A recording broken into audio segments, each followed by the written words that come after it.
Hoje eu vim trazer para vocês um pequeno aplicativo para o upload, a alteração de imagens e a exclusão.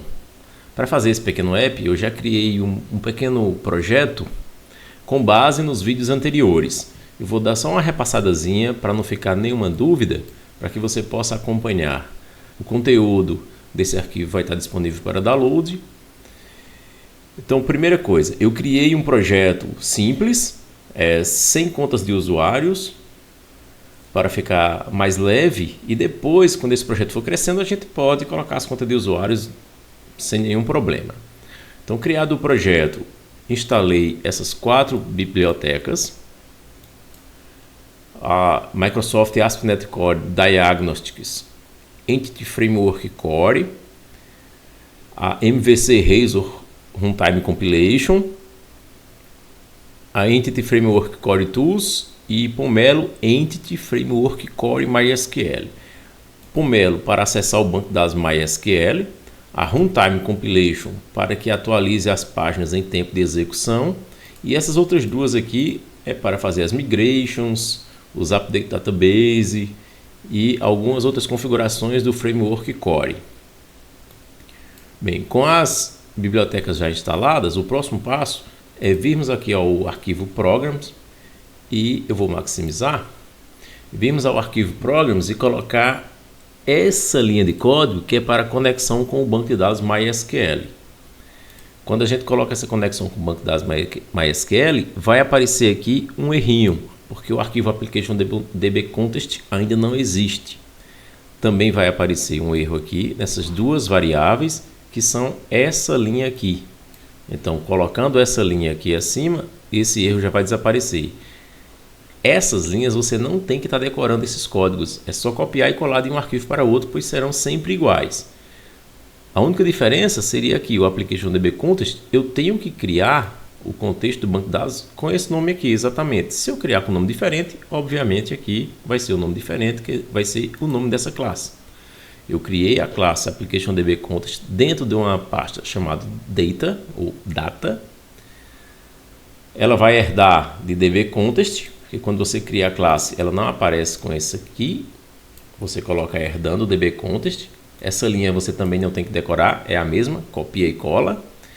E nesta linha aqui eu estou criando uma tabela chamada produtos, baseada na model produto. Isso a gente já viu nas aulas anteriores.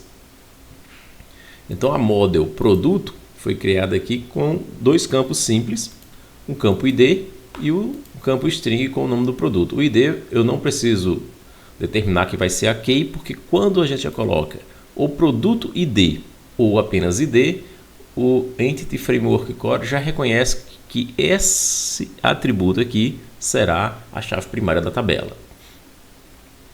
Pronto, já construído a model, construído o contexto do banco de dados, feito a configuração aqui para acessar o banco de dados e a connection string, a gente vai para a string de conexão, que é essas 3 linhas aqui que foram acrescentadas ao arquivo ppsettings. Já tínhamos feito também na última aula. Essa aqui é a string de conexão para o banco de dados MySQL. Aqui eu tenho um banco de dados local, a porta, o nome do banco, do banco de dados que eu vou criar, o meu app, aqui o meu usuário de login ao MySQL e a minha senha de login no MySQL. Obviamente, para você vai ser diferente aqui o nome do usuário e a senha, e o nome de banco de dados se você porventura for fazer um banco de dados diferente. Lembrando, para conexões com SQL Server, essa linha de código é diferente, e quando for para servidor online, mesmo que seja MySQL, também será diferente, mas todos os servidores já têm disponibilizando essa informação. Feito isso, a gente vai para construir as controllers e as views. Então eu fiz uma única controller, já tinha a home controller quando a gente criou o projeto, e eu criei uma controller para produtos. Eu criei as views, a pasta produtos, que é o mesmo nome da controller, e criei 4 views. Se eu tenho 4 views aqui, eu preciso ter 4 actions. Cada action para chamar cada uma dessas views. A view atualizar, cadastrar, excluir e listagem. Então, na nossa controller, de produtos, eu vou pular essa parte aqui e vou aqui mostrar primeiro isso. O CRUD, C-U-R-D, CRUD de Create, R de Read, U de Update e D de Delete. Quando você escutar CRUD, é simplesmente esse aqui. O Create, que é o cadastrar ou criar um novo produto, ou novo registro. Listagem, que é o Read. O Update, que é o atualizar. E o D de Delete, que é o excluir. Então nós temos as 4 actions. Na verdade, elas têm actions que se repetem. Porque quando eu vou fazer o CRUD, no cadastrar, por exemplo, eu vou agora mostrar o projeto para a gente ver como é. Clicando aqui em produtos, ele vai mostrar a listagem dos produtos. Quando eu clicar no novo, voltar aqui, eu vou clicar em novo, ele vai chamar um formulário para a gente cadastrar um produto. Então clicou em novo, ele vai chamar essa action aqui, ó, action cadastral. Observe aqui abaixo, aqui nesse cantinho aqui onde aparece o endereço, ó, ele vai chamar a controller produtos e a action cadastrar. Então ele está chamando essa daqui. Por que eu sei que ele está chamando a primeira e não a segunda? Porque a primeira é get e a segunda é do tipo post. Então esse post aqui é para esse que está abaixo e o get para o que está logo abaixo dele. O get ele exibe um formulário e o post ele posta um formulário no banco de dados. Tá, então eu vou clicar em novo produto e ele chamou essa primeira action, que é a action get. Essa action ela não acessa o banco de dados, ela simplesmente retorna uma view e nessa view diz, ó, pode fazer um novo produto baseando no modelo do produto model. Ok, vai lá para cadastrar. Então ele vai exibir esse formulário. Esse formulário que está sendo exibido é esse aqui. Eu tenho o título, que aparece lá na barra do navegador. O título replicamos aqui, já que já foi tudo visto nas últimas aulas. Fez um formulário, que é da action cadastrar. E quando a gente clicar no botão para submeter, o botão salvar, ele é do tipo submit. Quando submeter, ele vai chamar essa action cadastrar e vai fazer um post. Então ele vai chamar a segunda action cadastrar, que é essa daqui, do tipo post. Feito isso, eu vou recolher aqui. Ele vai acessar o banco de dados. Acessar o banco de dados. Todas as linhas eu deixei comentadas. Então eu estou acessando o banco de dados, a tabela produtos e estou adicionando os dados que eu recebi lá do formulário. Como estou fazendo um acesso ao banco de dados, eu uso o assíncrono. Como eu tenho um await aqui, que é uma função assíncrona, a minha public função aqui ela precisa ser assíncrona e tem que ser um task iActionResult, diferente daqui é síncrona, não é assíncrona, ela é apenas síncrona. Eu não preciso desse async task. Fica somente o iActionResult. Qual a diferença de síncrono e assíncrono? Toda vez que eu uso o assíncrono, eu vou usar sempre que eu vou acessar o contexto do banco de dados, isso torna o nosso sistema um pouco mais rápido. Então, sempre que eu for usar banco de dados, uso assíncrono. Então, eu não vou repassar todos, porque são todos igual o que a gente viu nas últimas aulas. Acessei o banco de dados, adicionei, salvei o contexto do banco de dados e redirecionei para a listagem. Listagem, ela volta e exibe aqui a lista de produtos. Quando eu vou editar, ele edita um produto, é muito parecido com o cadastrar, inclusive cadastrar e alterar pode ser feito numa mesma action, só que isso a gente vai fazer um pouco mais à frente, quando a gente já estiver praticado bastante. Vou voltar aqui no excluir, parecido também com o alterar e o cadastrar, na verdade é igualzinho aqui ao alterar, e quando eu clico em excluir, porque eu estarei clicando aqui no excluir, no formulário, eu tenho um formulário da action excluir, cliquei no botão submit e vai submeter o excluir, que novamente volta lá para produtos controller. Quando vai submeter, vai chamar a action excluir do tipo post e vai acessar o banco de dados, localizar o objeto, remover o objeto do banco de dados, salvar e retornar. É uma sequência, é muito repetitivo, é muito parecido com as últimas aulas. Vamos fazer agora a manipulação de arquivos de imagens. Então, primeiramente, precisamos instalar a biblioteca que vai manipular as imagens. Eu vou procurar o Six Labels Image Sharp. Six Labels Image Sharp. Pego a versão mais atual e instalo. Aceito. Biblioteca já instalada. Agora nós vamos fazer uma pasta que vai armazenar essas imagens que vão ser carregadas no sistema. Porque a imagem a gente não salva no banco de dados, a gente salva em uma pasta. Então eu vou criar uma pasta aqui no www-root, porque www-root são os arquivos estáticos e a gente sempre vai colocar neste local. Dentro de image eu vou criar uma nova pasta chamada produtos. Porque assim eu vou ter a imagem de produtos na pasta produtos, e se eu tiver outros tipos de imagens, a gente vai colocando em outras pastas para ficar tudo organizado. O próximo passo agora, nós temos que alterar a model. Nós vamos alterar a model fazendo um campo. Eu vou copiar esse atributo. Não vai ser do tipo string, vai ser de iFormFile, vai ser um tipo iFormFile. Eu vou chamar de imagem, vai ser getSet do mesmo jeito, só que eu não quero que esse campo ele seja feito uma coluna lá no banco de dados. Então eu não quero que ele seja mapeado no banco de dados. Para isso, nós vamos usar uma notação NotMapped. Esse termo NotMapped está dizendo que esse atributo não vai ser mapeado no banco de dados. Eu preciso disso porque eu vou colocar em formulários e eu tenho que me referenciar a esse campo lá no formulário. Agora nós podemos ir para a controller e começar a fazer as alterações na nossa controller. Começando por cadastrar, aqui na action de exibir a gente não altera nada, vamos alterar apenas na action de post. Então se conseguir salvar os dados no banco de dados, nós vamos fazer salvar a imagem. Salvar a imagem. Isso na pasta. Então a gente salva a imagem na pasta. Esse comando de salvar a imagem, ele vai ser repetido tanto aqui em cadastrar quanto em atualizar. Vai ser o mesmo comando. E eu posso também utilizar esse comando em outras controllers. Por exemplo, eu vou fazer uma controller para cadastrar o tipo de produto. Então eu vou ter uma imagem que simboliza aquele tipo de produto. Digamos que a gente vai ter uma controller que vai cadastrar os fornecedores. Então eu vou cadastrar a logomarca do meu fornecedor.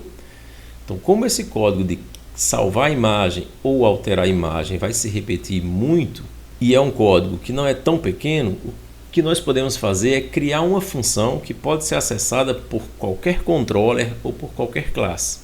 Então logo eu vou ter que fazer uma classe extra para que essas controllers e essas outras classes possam visualizar essa classe. Neste caso, como não será nenhuma controller e nenhuma model, eu posso chamar de serviço. Então eu vou criar uma pasta.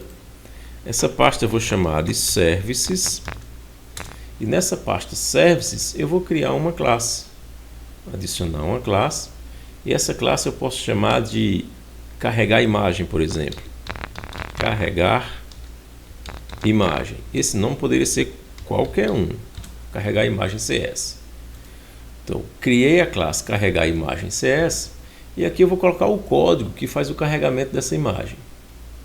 Vou copiar o código e vou colar. A gente não tem que decorar esses códigos, porque uma vez feito, a gente vai usar ele em vários projetos. É só copiar e colar em todos os outros projetos. Então, eu criei a classe carregar imagem e aqui estou criando uma função. Que essa função eu vou chamar de start. Ela vai ser async e ela vai ser estática. Isso daqui, esses termos, a gente vai se familiarizando com ele aos poucos, à medida que a gente for trabalhando. Por enquanto, a gente vai entender que ele não vai acessar o banco de dados, ele vai apenas executar uma tarefa em segundo plano. Não vai retornar nenhum resultado. Quando essa função for chamada através da classe carregar imagem e da função start, ela vai executar em silêncio, não vai retornar nenhuma informação, e também não vai acessar banco de dados. Então eu posso usar o static. Essa função ela vai receber duas informações, dois parâmetros. O primeiro parâmetro ela vai receber um arquivo do formato file e eu vou guardar na variável file. O segundo parâmetro vai receber uma string que vai ser o caminho do arquivo, o caminho onde esse arquivo vai ser salvo. Esse código basicamente faz, ele copia a imagem para uma stream em memória, depois ele carrega a imagem em memória para o objeto de processamento da imagem e vai converter a imagem em PNG e aqui vai salvar a imagem. Eu posso até colocar aqui, salvar no caminho informado. Então eu já tenho o código para carregar imagens pronto. Agora eu já posso fazer uso daquele código que nós criamos. Eu posso fazer um await. Esse await está dizendo aguarde um momento enquanto executa outra função para prosseguir para o próximo passo.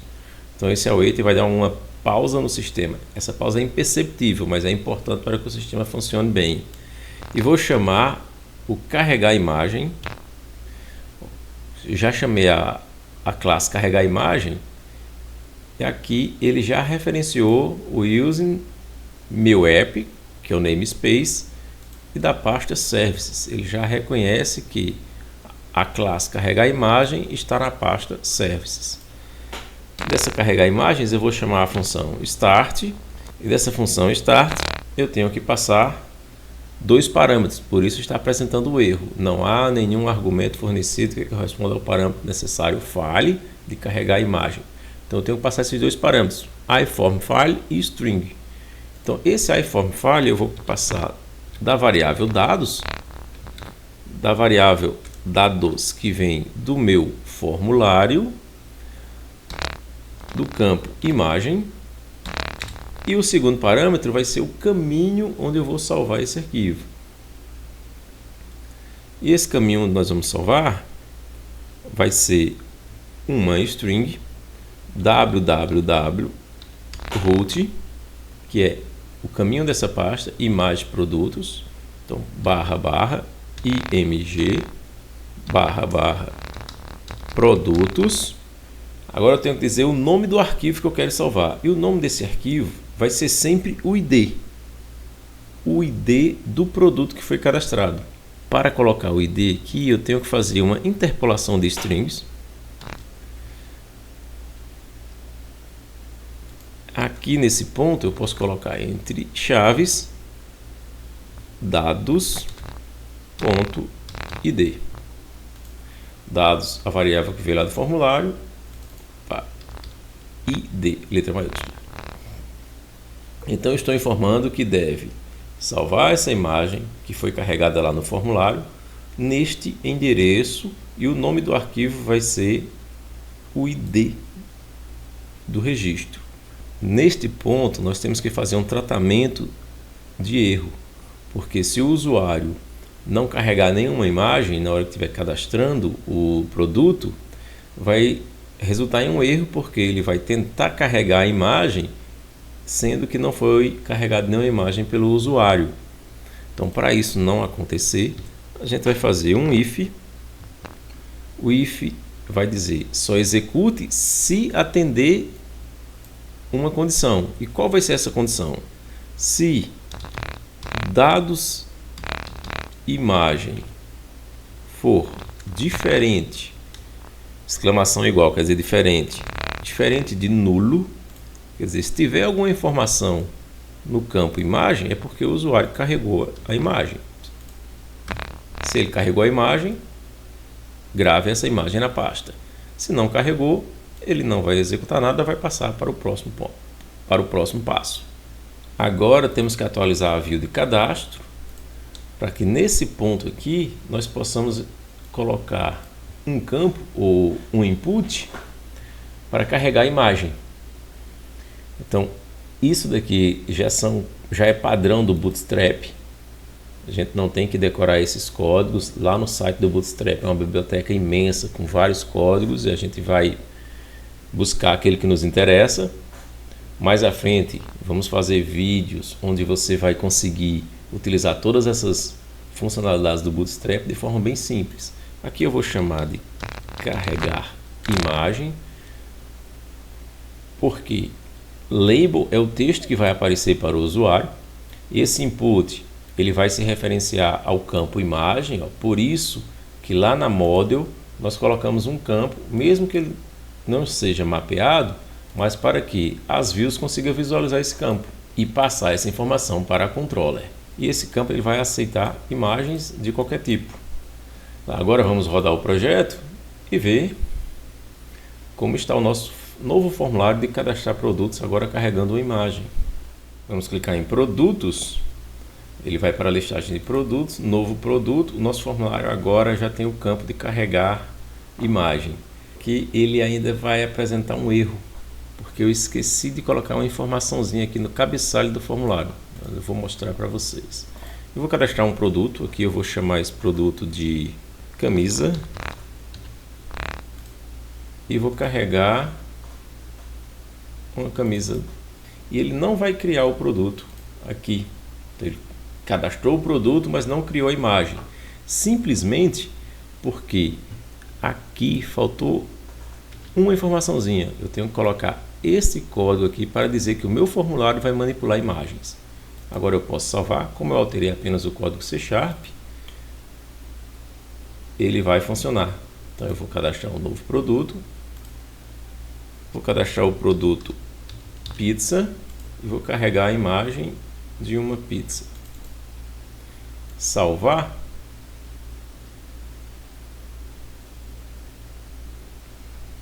Ele cadastrou o produto pizza com o código 15 e aqui na pasta produtos criou uma imagem.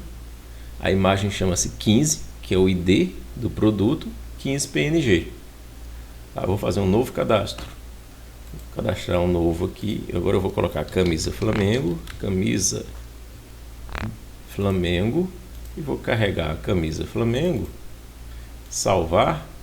Ele carregou a camisa Flamengo em código 16 e criou a imagem com o código 16, a camisa do Flamengo. Portanto, a parte de cadastrar produtos já está finalizada. Ora, agora que já conseguimos cadastrar o produto, aqui na view de listagem de produtos, vamos colocar aqui uma imagem. Como não precisamos alterar a controller, uma vez que ela não passa essa informação para a view, a atualização vai ser apenas aqui na view de listagem. Na view de listagem eu vou criar uma nova TD, porque eu vou querer que antes do ID apareça a imagem. Então aqui eu vou colocar um código que vai mostrar essa imagem. Eu vou fazer nova TD e aqui eu vou mostrar para exibir uma imagem. Vou maximizar para ficar melhor para a gente visualizar. Esse código aqui ele mostra a imagem. Então eu tenho um elemento imagem do HTML, src. Esse sinalzinho aqui vai fazer ele procurar lá no www.root, sempre. Então eu coloco a pasta imagem, produtos. Aqui eu vou colocar o ID do produto, por isso eu fiz uma interpolação de string. Então eu tenho item ID, item é essa variável aqui, é o mesmo que está sendo usado nos outros. Eu coloco o id.png, então esse aqui é o caminho onde vai encontrar a imagem. E aqui é uma classe Bootstrap, ele vai fazer um círculo, vai arredondar bem no formato de círculo. Eu vou querer no tamanho 50 por 50, esse aqui você poderia mudar. E esse código aqui, ele está pegando sempre a versão mais atual da imagem. Quer dizer, se eu atualizar a imagem, ela vai ser atualizada aqui, ela não vai ficar no cache. Como atualizamos apenas o código HTML, a gente não precisa parar o projeto e rodar novamente. Já podemos atualizar o navegador e ver essa alteração. Aqui com o navegador, atualizar e vai mostrar as imagens. Aqueles produtos que têm imagens, carregou a imagem. Os que não têm imagem, fica esse símbolozinho aqui, mostrando que está faltando uma imagem. Ok, agora já temos o cadastrar feito e o listagem feito. Vamos agora fazer o editar. Para editar, aí sim, vamos ter que alterar aqui na controller. Já que eu tenho que alterar a controller, eu vou parar o projeto. A primeira action, que é a action para exibir o formulário, eu não preciso alterar. Eu só vou precisar alterar aqui, igual nós fizemos em cadastrar. E o código vai ser o mesmo. Então aqui eu vou salvar a imagem na pasta. Esse salvar, eu posso aqui salvar, alterar, porque eu posso salvar uma nova imagem ou alterar uma imagem já existente. Eu posso substituir essa imagem. Então eu vou colocar salvar, substituir a imagem na pasta. Novamente, tratamento de informação, porque se o usuário não carregar nenhuma nova imagem, eu não vou executar. Se ele carregou uma nova imagem, aí sim eu executo o mesmo comando que a gente executou em cadastrar. Alterar a view de atualizar. Da mesma forma que nós colocamos lá em cadastrar, eu tenho que informar que esse formulário vai manipular imagens. Lá de cadastrar eu vou pegar o mesmo código, que é esse mesmo código aqui que vai servir para carregar as imagens. Vou rodar o projeto, acessar a listagem de produtos e vamos testar para ver se o editar está funcionando. Então veja que o editar agora já está com o mesmo input para carregar a imagem, mas seria interessante mostrar se a visualização da imagem se já existir ou não. Então vamos abrir um espaço aqui e colocar um campo para exibir a imagem.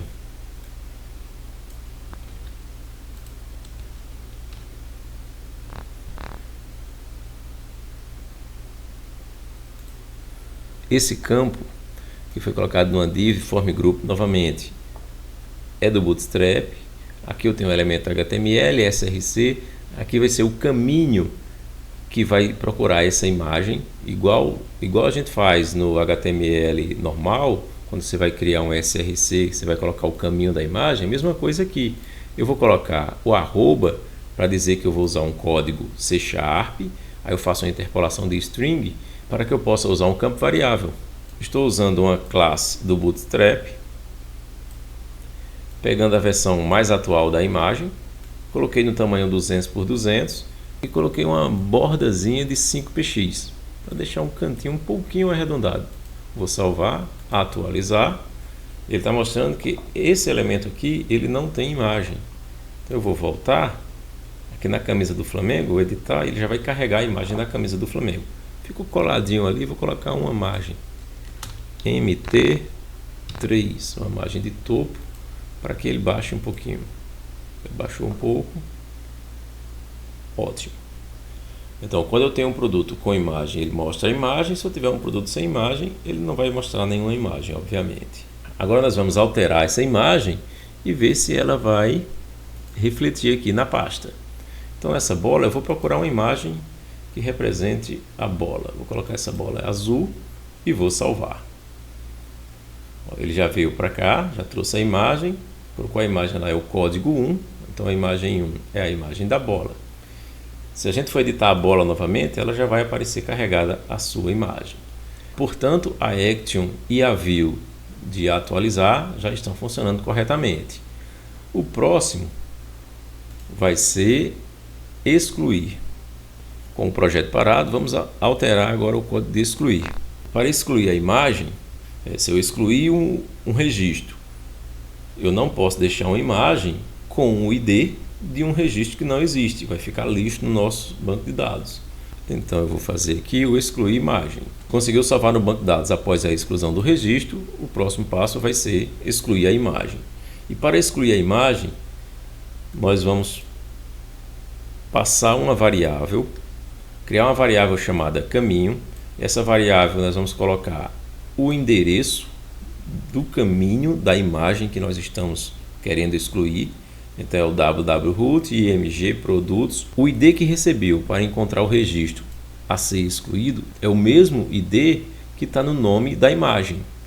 Então eu vou procurar, se eu estou excluindo um registro que tem o ID 1, eu vou excluir a imagem que tem o ID 1. Então eu coloco o ID aqui, .png. Isso aqui é o caminho da imagem que vai ser excluída.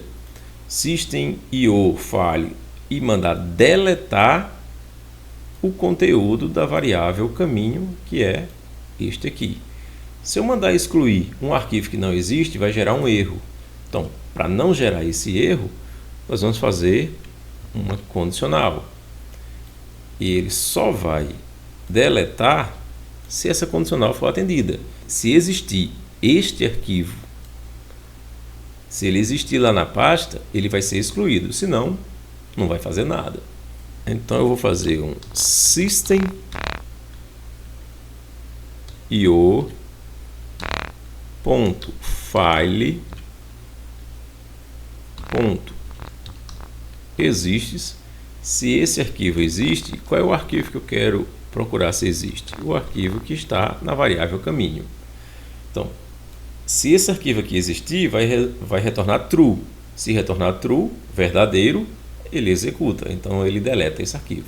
Se o arquivo não existir, ele passa para o próximo passo, que é retornar para a view listagem. A view de excluir, novamente, eu quero exibir a imagem desse produto para facilitar a visualização do usuário. Então, da mesma forma que a gente fez aqui em atualizar, esse campo aqui que exibe a imagem, a gente vai colocar em excluir do mesmo jeito. Então, aqui ele vai exibir da mesma forma. Vou salvar, vou rodar o projeto. Vamos clicar em produto, mostrar a listagem de produtos. E vamos excluir o produto boneca. O produto boneca não tem imagem, então ele não vai gerar erro. Aqui ele vai mostrar que está sem imagem, vou excluir o registro boneca sem gerar nenhum erro. Agora eu vou excluir pizza, ele vai mostrar a imagem da pizza, e pizza ela tem o ID 15. Então tem o ID 15 e vai excluir a imagem da pizza. Clica em excluir, excluiu do banco de dados o registro e excluiu também a imagem. Portanto, o nosso sistema de carregar imagens, alterar imagens e excluir imagens está funcionando corretamente. Nos próximos vídeos, a gente vai fazer a manipulação de arquivos. Qualquer arquivo, PDF, arquivos do Word, arquivos do Excel, são aqueles arquivos quando você precisa que usuários mandem informações para você.